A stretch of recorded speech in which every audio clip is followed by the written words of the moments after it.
You are listening to Eagles postgame analysis here at the Philadelphia Sports Table Podcast Show, the longest-running weekly Philly sports podcast show in the world, over 12 and a half years strong. And the Philadelphia Eagles losing Week 14 of this season to the Los Angeles Chargers out in Los Angeles by a score of 22-19 in a game that went to overtime, and a game that this Eagles offense absolutely sucked in terms of playing professional football. My goodness. Defense, not looking too bad at all, but the Eagles offense, Jalen Hurts, the offensive line, even the receivers from time to time absolutely sucked. We're going to dive into our themes from this game and dish out some grades as well. I'm Jeff Warren. I'm here with my good buddy Josh Schuster from PhiladelphiaSoccerNow.com. Appreciate you, buddy, filling in for the guys. I'm sorry you have to, actually, at this point. Stayed up late to do this. I do appreciate it, buddy. Thank you. And I say thank you, Josh, but I also say fuck you to this Eagles offense. What a bunch of bullshit we watched in this game. They had a mini bye week, basically. This Eagles team basically had a mini bye week. We saw 5 turnovers in 11 plays in the second quarter. Jeff, Nick was involved this week. Yes, Nick Sirianni, the head coach, apparently was involved in terms of the offensive coordinating and offensive game planning, folks. We had a quarterback that threw 4 interceptions in this game, also fumbled after one of those interceptions. He actually turned the ball over 2 times in one play, which actually made NFL history. No quarterback had actually done that. From a tweet that I saw from our old friend of the show, Ben Solak. So, I don't even know where to start in terms of the shit that is this offense. There's good stuff in this game from the Eagles defense, for sure. And we're going to certainly talk about it. There was good stuff. 7 sacks, 11 quarterback hits. We're going to dive into this Eagles defense for sure. But we got to. I'm going to let you start, buddy. I know every time that we get on here and we do the post game shows together, I know I usually go off and I go crazy at first. But I'm gonna hand that mantle over to you right now. Feel free. First theme of the game. I don't even have passion left. It's tough. They sucked it out of us, man. They really did. It's just pain. The Eagles can't even muster in 4 quarters 20 points. I mean, this isn't, the third week of September where we can kind of look and say, well, they're just trying to figure things out. I mean, all week we heard about how the energy is good, right? Like Saquon was talking about that and giving interviews, and Nick is getting more involved. Jeff, I'm going to be honest. The offense was exactly the same. It was the same. Absolutely. Except for, the Chargers have a horrible run defense. So the Eagles were able to run it a little more. So it makes sense in the second half that they decide to just not run the ball anymore after being completely successful in the first half. And they went to just deep throws or, what's working over the middle of utilizing Goddard over the middle, or AJ Brown in contact areas, right? That makes sense. The first play of the game, what they decide to do is AJ Brown goes long. Why? And at this rate, like, to be perfectly honest, it's probably better to throw an incomplete pass on first down than actually trying to run the ball. Because you're going to lose yardage. How we've gotten there. Yeah. Because at least you start 2nd and 10 with an incomplete pass. Right. As opposed to 2nd and 11, 13, 15. Yep. I don't know. I use a lot of words for my profession, and I don't have many left. I don't even know what I watched tonight. The quarterback had 5 turnovers. I don't even know what I watched tonight. I'm dumbfounded. I think the rest of Eagles Nation is dumbfounded at this point. Both of these offenses in this game, both Eagles and Chargers offenses, didn't seem like they wanted to win this game. Both defenses were playing really well, but like from an offensive standpoint, as we get into the theme, as we continue, I should say, to dive into the themes here. I mean, Where do we start? I wanted to see Jalen Hurts play better than he did against Chicago. We all did, you know. Yep.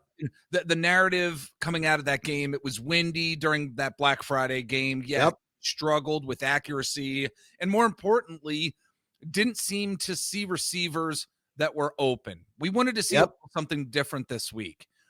And we saw the same Jalen Hurts that we saw about a week and a half ago, if not a worse version, of course, of Jalen Hurts with 4 interceptions. It was worse, Jeff. It was. Absolutely. It was worse. Absolutely. How many times did we have to hear Troy Aikman say on the broadcast that Hurts was missing wide open receivers? I must have heard that at least 5 or 6 times, for God's sake.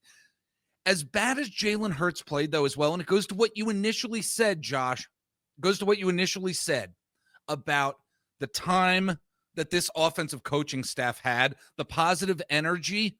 I want to say this, for whatever deficiencies that Jalen Hurts has, and there are certainly a number of them after this Week 14 game against the Chargers, this coaching staff has done a horrible job of creating a game plan, an attacking type of game plan that actually highlights what Jalen Hurts does well. It's hard to wrap my head around. And yes, Jalen Hurts does do things well in this league. And during his tenure as the Eagles quarterback, the Super Bowl MVP, he does good things. But this coaching staff is doing a horrible job of creating a game plan that actually highlights what he does well. Before we hit the record button, you're like, Jeff, you know, check out Jalen Hurts' rushing.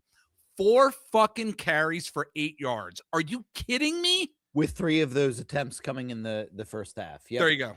Yes, absolutely. So we're talking themes of this game. And yes, we're disappointed. We're pissed off.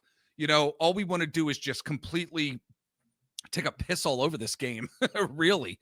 But I also wanted to see if the offensive line was going to help Saquon Barkley out in this game, you know, and I guess they did. I would say they were better. They weren't great in the run game at all. Saquon had to break a few off there, Josh.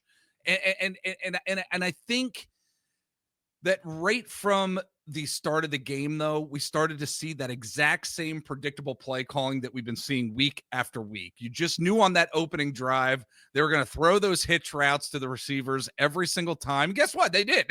We saw it. I mean, they continued with going with 11 personnel just about the whole time right out of the gate. Predictable as always. Grant Calcaterra, for some reason, is still out on the perimeter blocking in the rushing attack for some reason when it does not work. Check this out. In the first quarter, the Chargers gained 83 yards on 9 plays. The Eagles gained 64 yards on 17 plays. And the Eagles got the ball first. Just want to point that out. Absolutely. Absolutely. So the theme there is the Eagles are getting yards, but they're doing hitch routes. And then there's no yards after the catch. There's hardly any yards after the catch at all with this team. Gosh, it's so disenchanting to know the talent that is on this team. They're not playing well. The players themselves and the coaches are still doing the same fucking thing that they've been doing for weeks and weeks and weeks now. It's just, there's so many other things to get into with this game. I'm going to stop pontificating right now. Where do you want to go next in terms of the direction here? I think the Eagles have 2 big problems. The first is, I don't know how you figure out the offensive issue without causing major ripple effects. What I mean by that is, okay, so you want to put Tanner McKee in to figure out if it's play calling or the quarterback. How does that not blow up in your face? Right. Like, I mean, exactly. I'm being realistic, and I'm wearing a Jalen Hurts jersey right now. Yeah. I like Jalen Hurts. But I have listened to, and this isn't just people calling in to like WIP. I'm talking about former players that talk about the fact that the playbook is extremely limited because of him. I don't know that the playbook is doing him any favors, but the problem is you can't bench him while he's making $1 bazillion a year Yes. I looked, he's the 11th highest paid quarterback in the NFL. I go based off of cap hit. That's what actually matters. I don't care about signing bonuses or any of this stuff. Like, I'm looking at cap hit. He's the 11th highest paid quarterback in the NFL. He has not played that way this year. Right. He has not been good this year. And tonight has really not been good. And I think, you'll probably get the cookie cutter answers from him after the game, which is, at this point, it's starting to get on my nerves. Like, I'm tired of him talking about how he needs to do better. It starts with him, yada, yada, yada. Fix it. Yes. Yep. The other problem is, you're looking at the fourth quarter, and this isn't to make the AJ Brown thing a thing. He's just happy because he's getting the ball. He doesn't care that they're losing. He doesn't care that it's tied. He doesn't care that they're winning. He's just happy when he gets the ball. And that's a problem because it's stopping Devontae Smith, who is the number one wide receiver on this team. Yeah. Yeah. There's a very real situation that the Eagles are looking at. And I forget who mentioned it this week, but they talked about the fact that, actually, I guess it was Ike Reese, who has, come around, been a Jalen Hurts defender. He, was a Bronco guy, a Wentz guy, but he's come around and become a Hurts defender. And he talked about the fact that in watching football this weekend, you watch quarterbacks make their progressions, and Hurts doesn't do that. No. He decides who he's going to ahead of the play, and that's who it's going to. And the other thing is, I text you, Will Shipley was out, and Merrill Reese talked about this weeks ago. Yes. When Will Shipley is out, it's going to be a pass play. Yep. He's out for 2 consecutive plays. What do they do on those 2 consecutive plays? Pass plays. Yep. Like, again, as a South Carolina fan, I watched Will Shipley run all over the South Carolina defense that, for the record, actually has the most interceptions of any collegiate team in the NFL this year. So they actually have a legitimate defense. I watched him run all over the South Carolina defense for years. Yeah. They don't run with him. Yeah, they don't. They're not running with him at all out there. It's nope. So it's the predictability still of this offense. But here's the bigger problem. It doesn't matter if it's Tank Bigsby. It doesn't matter if it's Will Shipley. If we're at the point where we're talking about these 2 individuals making an impact, we got problems. Yeah. And yeah. I don't even know if I got it in my second point. My second point was, I don't know where this team goes in the draft. I mean, they need multiple players on the offensive line. They need 2 defensive ends. They need a second corner. They need depth at safety. I mean, you can go all, and if you get rid of AJ Brown, now you're talking about needing a wide receiver because you don't have a slot wide receiver. Yeah. You still don't have a slot wide receiver. It's been years. Like, I don't know where this team goes in the draft, but it's a problem. Yeah. Yeah. It is. And you see that the holes that this team has, not just from a personnel standpoint, which they certainly seem to have been exposed in different areas on the offense for sure. But I also want to talk about certain play calling and certain in-game situations, if you don't mind here. Yeah. The first one is going to that play call. It was 3rd and 11. There were about 2 minutes and 20 seconds left in the game. A horrendous play call by Kevin Patullo. It was a terrible throw by Jalen Hurts out into the flats to Devontae Smith. I cannot understand that particular play call in that situation, in that in-game situation where you are at the end of the game, you are driving. It is 3rd and 11, and you are going to throw that far behind the sticks.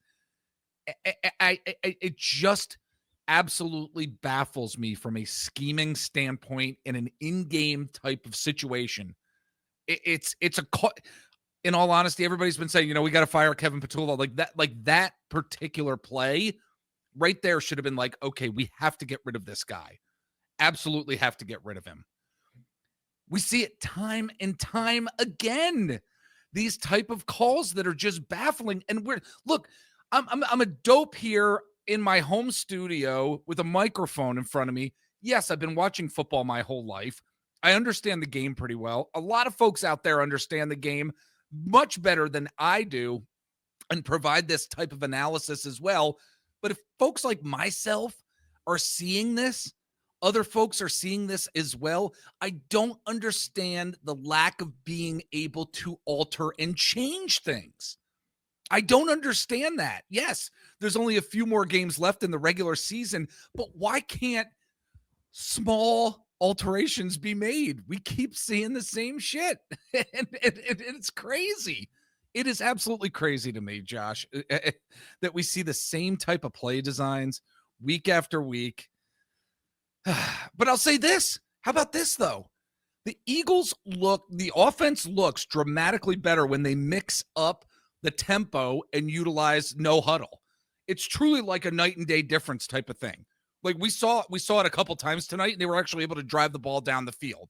I mean, it's the old Chip Kelly way of doing things, I guess. But my goodness, they were actually able to be productive in terms of going tempo.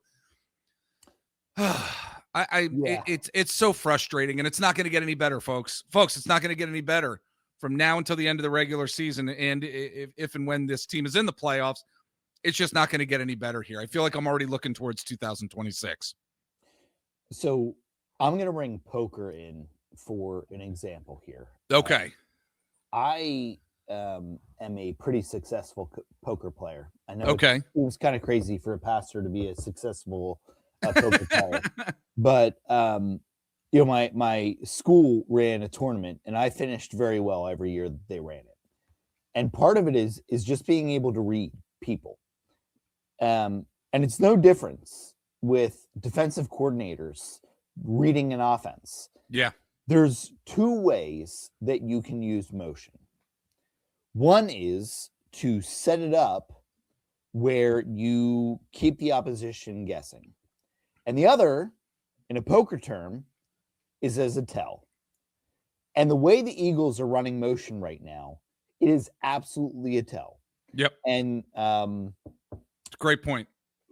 Oh man, I'm gonna kick myself. Who was the Eagles linebacker? Seth Joyner? Yes. Who's on WIP, talks about it. Literally, it's become a weekly segment where he basically talks about the fact that when Devontae Smith goes into motion, it's run play. So not only do you have Smith in motion, it's a run play. You have Shipley in, it's going to be a pass play. They are tipping their hand in terms of what they have. Yep. And they are the best people to have at a poker table. Yeah. Because you already know, right? Like you can eliminate 3 people at the poker table because you know their tell. Yes. And it's super easy to tell. The problem for the Eagles is this offense, like they dominated the first half. Jeff, do you want to guess at what the time of possession was by the end of the game? Ooh, I'm not going to look. I'm not going to look, even though I have the stats up. Did the Eagles have 24 minutes? No, they actually had 29, but here's the problem. Oh. They were at about 19 minutes of possession in the first half. 19 of the 30 minutes of the first half, they had possession on, which means in the second half, they just got completely obliterated. Yep. Your defense can't keep up with that. Like, I don't know what to tell you. And my other, I guess I'll use a final thought here. I felt like I was setting a pretty low bar that Jalen Hurts, as the 11th highest paid quarterback in the NFL, would be able to outperform a quarterback who literally had surgery on Monday. Yeah. Literally 7 days ago had surgery. Yeah. He couldn't do it. In literally perfect weather conditions. Now, your terminology of perfect, my perfect weather conditions is -30, but it was 70 degrees on the field with no wind. I don't. Anyway, I'll just leave it at that. I don't understand why you're not running the ball in the fourth quarter. I don't get it.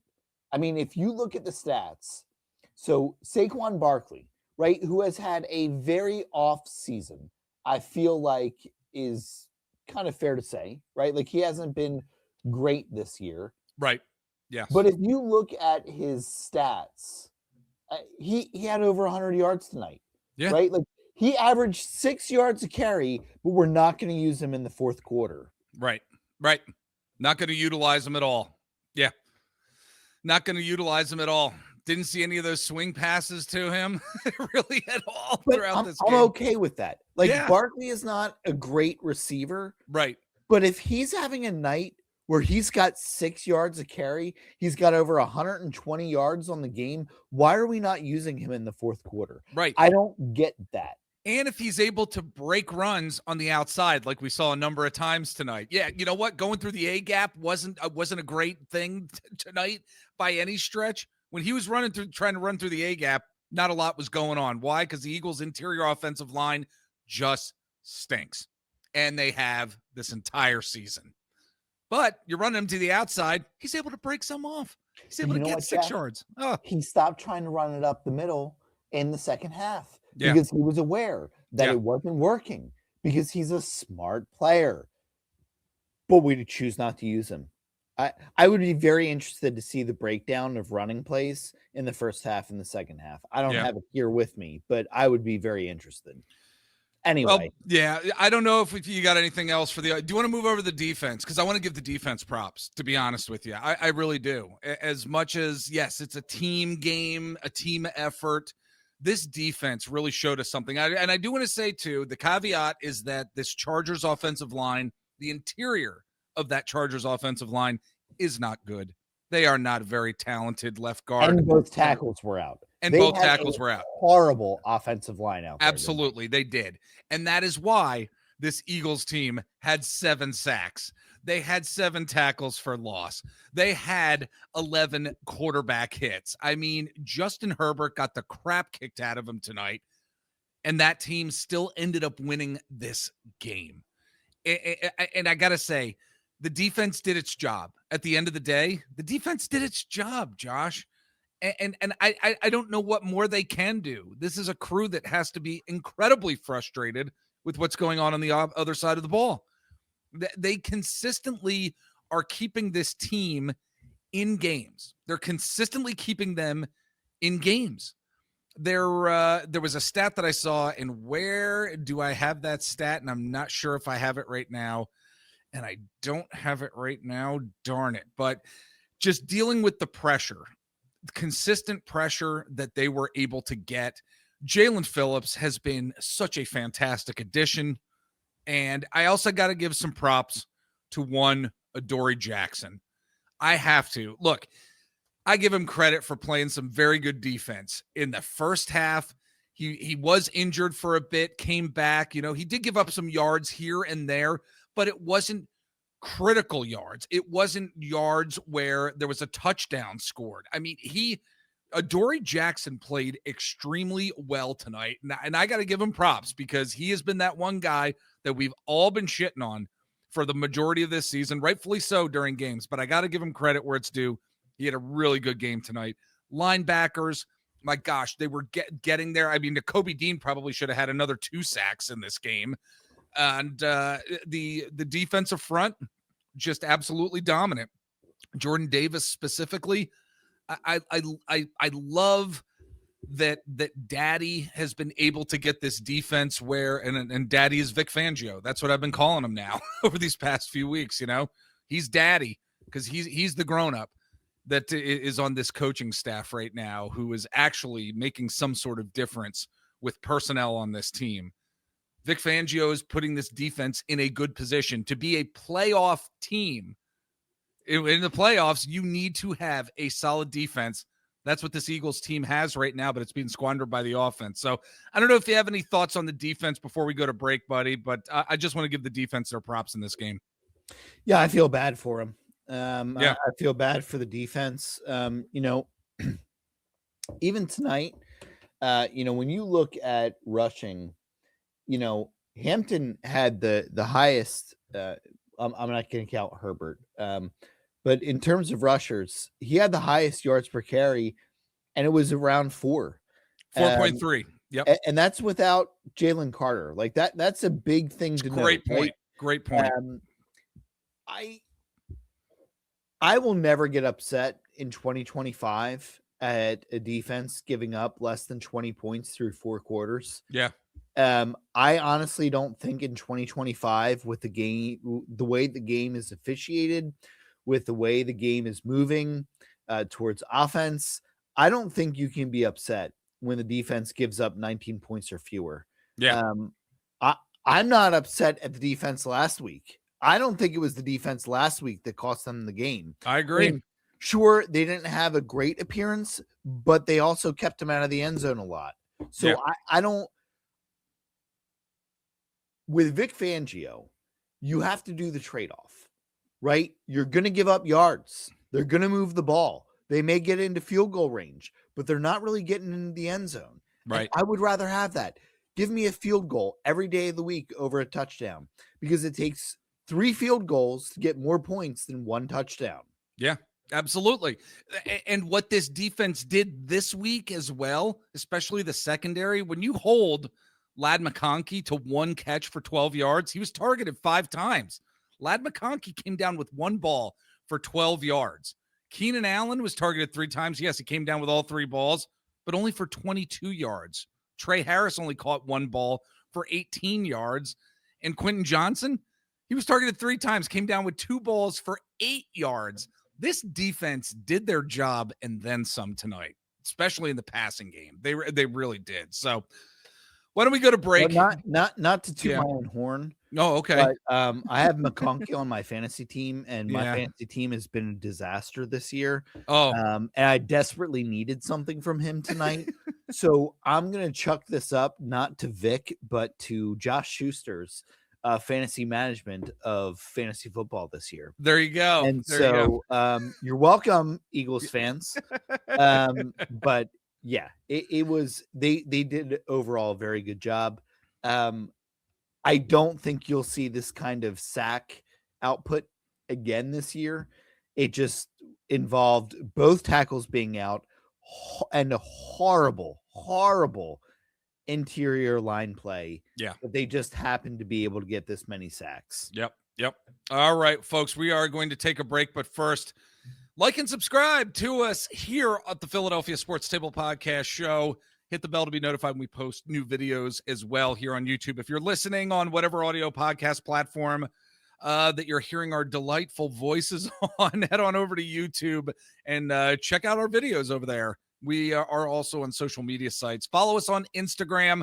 Just search out the Philadelphia Sports Table, and you can follow us and some of my other co-hosts as well. So we're going to take a break. When we come back, we're going to get into the grades really quick, as we do every week. There's going to be a lot of Fs on the offensive side of the ball. So we'll be back in just a bit.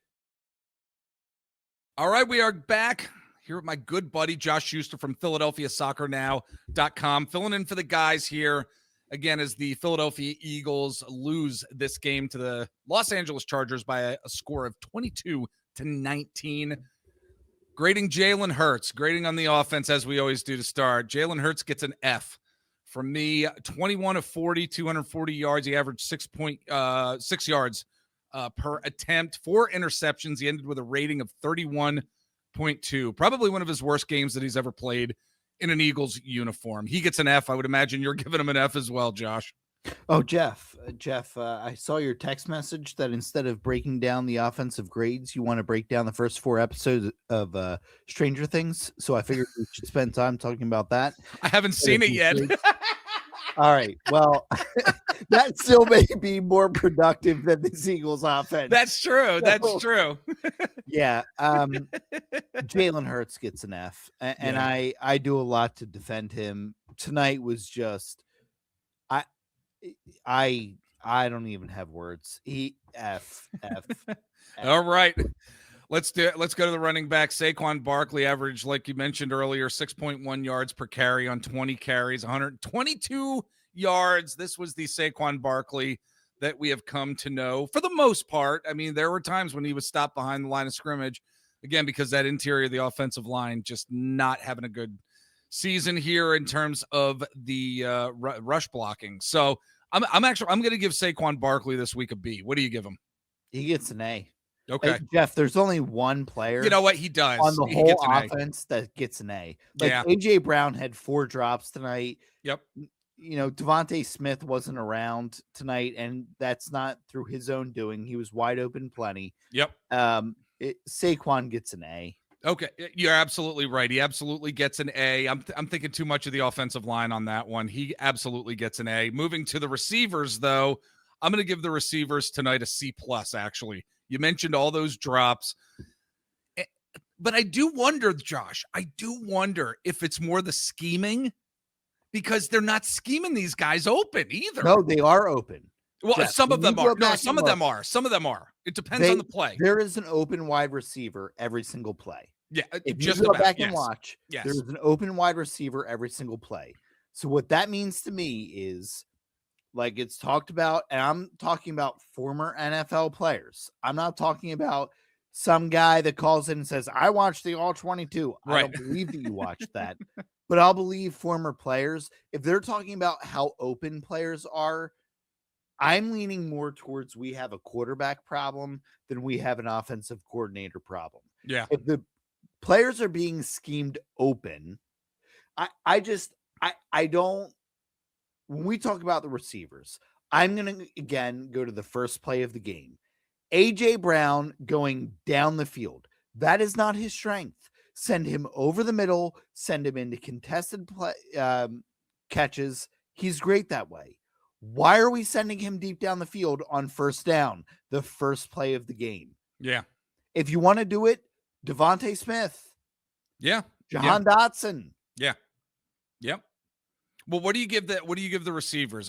I was going to go with C+, and a lot of them is because of those drops, key drops in key situations, specifically by A.J. Brown. What are you going to give the receivers? I'm going to give A.J. Brown. I don't care that he got 100 yards. He gets a D- for me. Everyone else gets a B. I mean, like Goddard came up with very clutch throws tonight, right? Devontae Smith, catches. Yeah. Very catches. clutch catches tonight. Like, I need to separate A.J. Brown from the rest of the receiving core. A.J. Brown at this point, he just wants his stats, whatever. The rest of the receiving core did a good job. Okay. All right. The offensive line, really good, really pretty good in pass protection, quite frankly. Run blocking, absolutely. Like, I just didn't think they were fantastic in run blocking. Again, I think we're yeah. Jeff. Yeah. What? Saquon had over 6 yards a carry. I think they did okay tonight in terms of run blocking. It was by better. Comparison. It was better. I'm still going with a C. I'm actually going with a C. What do you give them? You got to give him at least the B+. We have, and not to mention, you got Cam Jurgens going out again. I'm moving it to an A-. Like when you have your primary running back going over 120 yards, over 6 yards a carry, they did fine. I am attributing that to Saquon himself. I really am, because he was able to see those gaps. He was able to use his vision more than he was able to utilize the blockers with regard, except for the 52 yarder. Is that what it was? Is that what it was? 52 yard touchdown.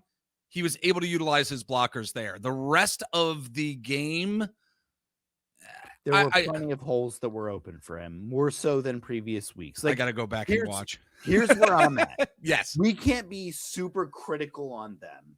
Okay. And then not give them their flowers when they had a good game. Okay. So, like, it's got to be one or the other. It can't be both. Okay. All right. Right?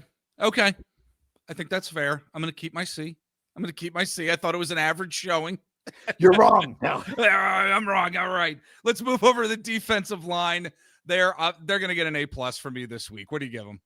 Yeah, I mean, we talk about all the injuries and just how terrible the Chargers offensive line is, but if you don't take advantage of it, doesn't mean anything. Right. They get an A+ from me. They took advantage of it. Same with the linebackers. I mean, the linebackers, they're getting an A+ as well. You would say Yeah. the same. Yeah. All right. The one thing is that I'll add, and I agree with the grade. I'm not changing the grade. Zach Bond has not been mentioned as much as I would like him to be, Okay. considering that he was one of the financial commitments. And Yeah. again, Jeff, I'm very consistent with this. Like, I'm very hard on the offense. That's where all the financial commitments are. On the defense, Zach Bond is their financial commitment. I Yeah. need a little more. Yeah. Something I want to mention as well, which you mentioned over in a text message to me, the lack of seeing Jihad Campbell out there. Yes. Jihad Campbell is like nowhere since Nakobe Dean has come back. Not sure and understand. I don't understand why Vic Fangio is not bringing him out there more, maybe trying to implement him in the pass rush a little bit more. You made a good point over text message with me. And I was like, you know what? This past draft class really has not shown up this year at all. I mean, Campbell was playing when Nakobe Dean was out, but And we he was haven't good. seen him. Yeah. And we haven't Makuba's seen now him. injured, Yep. right? Yep. So, like, where I'm sitting at is they now spend a first-round draft pick on a special teams player. And it's not like they have this tremendous pass rush outside of this week. I'm really struggling as to why we're playing. And I like BG. Don't get me wrong. But he should be a rotation guy. Yeah. He shouldn't be a regular. And really, Jihad Campbell needs to be on the end. And he needs to figure it out. Yeah, it's bizarre. Yeah. Hopefully they will these next few weeks here as this season comes to a conclusion for this team. So thank God. Yes. Anyway, the secondary, I'm going to give the secondary an A+ this week as well. Actually, I thought they did fantastic. What are your thoughts? I'll give him an A. I'm Okay. not going to go A+. I'll give him an A. Okay. I thought it was their best game of the season, to be honest. I really did. In terms of the talent that was on the offensive side with the receivers that you have, again, with Ladd McConkey, Keenan Allen, keeping them under 100 yards, with like basically it was 139 total receiving yards, which is not, considering that Vidal had a 60-yarder. I thought it was pretty impressive from the secondary. I think part of it for me is the Chargers offensive line was so horrible. And Justin Herbert had surgery on Monday. Like I didn't expect great things from them. I don't know. I feel you. I'll give him an A. I'll okay. stick with my A grade. Sounds good. All right. Let's get to the coaching. Let's get first to special teams and our thoughts here. Jake Elliott nailing a 41-yarder, then a 46-yarder. He missed from 48 yards. And overall, Braden Mann averaged 51.7 yards on 3 punts in this game. A phrase that I never thought that I would actually say is that I can't believe I'm going to say this sentence right now. Britton Covey should have been returning punts for this Eagles team all freaking season. Say it, Jeff. There it is. My goodness. I mean, he was a spark in this game that was needed. I mean, the spark fizzled out, of course, because the offense was coming onto the field. But my goodness, Britton Covey with an incredible return game. He was averaging on his punt returns 18 yards per punt return on 3 punt returns. His kick returns, he was averaging 25.8 yards, probably average there. But man, I'm going to give his special teams this week a B. What do you give him? Well, I think it's 2 different grades. Okay. If we're talking about the players, they get an A.